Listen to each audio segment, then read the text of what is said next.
भांड्याची 4 टरपालं याला काही परपंच म्हणतात वय. मला तर जीव नकोसा वाटलाय लागलाय. पूजा आता काम बघतोय ना हो मी, वजाचं काम होत नाही. बरं मी काय मुद्दाम करतोय का? मला काय सांगायचं नाही. मला 2 साड्या आणि पुरीला 2 गवणी आणायच्या. लोकांच्या बायका बघा 2-2 हजाराशिवाय साड्या घालत नाहीत. कळतंय मला बी.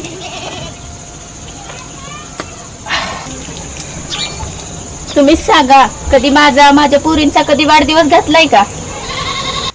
बस बस लय बोलली आता तू. आता कसा येतोय माझ्या बोलण्याचा राग? तुला ना काय बोलून फायदा नाही बघ. तुझ्या नादालाच लागायला नको. तू नाही शानी. हा माझा नात कसला? एकदा माहेरला गेली ना यायची सुद्धा नाही परत. काय लावले ग माहेरला जाते जा गे. नको बॅग आलो.